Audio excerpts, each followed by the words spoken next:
ত্রিপুরার যারা ছাত্রছাত্রী রয়েছো, তোমাদের ক্লাস 12 এর পরীক্ষা অনেকগুলাই শেষ হয়ে গেছে, অথবা ১-২টি পরীক্ষা তোমাদের বাকি রয়েছে। তো তোমাদের এখন একটা প্রশ্ন, তোমাদের কলেজ অ্যাডমিশন কবে থেকে শুরু হবে? কলেজে কিভাবে অ্যাডমিশন নেবে? অথবা তোমরা কি সাবজেক্ট তোমাদের কলেজে থাকবে? সেই সমস্ত প্রশ্ন নিয়ে আজকের ভিডিও। তো তোমরা অবশ্যই সম্পূর্ণ ভিডিওটি দেখতে থাকো। তোমাদের পরীক্ষা কিন্তু এখনও সম্পূর্ণরূপে শেষ হয়নি, কিছু ক্ষেত্রে শেষ হয়েছে, আবার ১-২টি পরীক্ষা তোমাদের বাকি রয়েছে।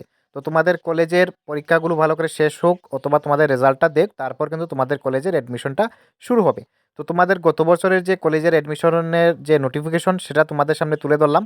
গত বছর কিন্তু তোমাদের মে মাসের শেষের দিকে, মানে 23 তারিখ থেকে তোমাদের কলেজের অ্যাডমিশন শুরু হয়েছিল। তো এই বছরও তোমাদের মে মাসের শেষে থেকে তোমাদের কলেজের অ্যাডমিশন শুরু হবে। তো এই নিয়ে সমস্ত রকম আপডেট তোমরা এই চ্যানেলে পেয়ে যাবে। অবশ্যই এই চ্যানেলটি তোমরা সাবস্ক্রাইব করে পাশে থাকবে। কলেজের অ্যাডমিশন রিলেটেড সমস্ত কিছু আপডেট, স্টাডি মেটেরিয়াল সমস্ত কিছু তোমরা এই চ্যানেলে পেয়ে যাবে। তাছাড়া আমাদের ডিসক্রিপশন বক্সে আমাদের হোয়াটসঅ্যাপ গ্রুপে লিঙ্ক দেওয়া থাকবে, অবশ্যই আমাদের হোয়াটসঅ্যাপ গ্রুপে জয়েন হয়ে যাবে। সেখানে সর্বপ্রথম তোমাদের সমস্ত রকম আপডেট সেই হোয়াটসঅ্যাপ গ্রুপে তোমরা পেয়ে যাবে। তো অবশ্যই আমাদের হোয়াটসঅ্যাপ গ্রুপে তোমরা জয়েন হয়ে যাবে। তো সেখানে সমস্ত রকম আপডেট তোমরা পেয়ে যাবে। আমাদের ডিসক্রিপশন বক্সে কিন্তু আমাদের হোয়াটসঅ্যাপ গ্রুপের লিঙ্ক দেওয়া রয়েছে। তো গত বছর তোমাদের অ্যাডমিশনটা শুরু হয়েছিল মে মাসের 23 তারিখ থেকে। এই বছরও তোমাদের মে মাসের শেষে তোমাদের পরীক্ষা, কলেজের অ্যাডমিশনটা তোমাদের শুরু হবে।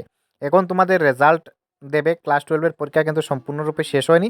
আগে পরীক্ষা শেষ হোক, তারপর তোমাদের রেজাল্ট দেবে, তারপর কিন্তু তোমরা কলেজে অ্যাডমিশন নেবে। তো তোমরা রেজাল্টের জন্য অপেক্ষা করো। তোমাদের রেজাল্ট বের হলে তারপর তোমাদের কলেজে অ্যাডমিশনটা তোমাদের শুরু হবে। তো তোমরা ধরে নাও মে মাসের শেষে তোমাদের কলেজের অ্যাডমিশনটা শুরু হতে চলেছে।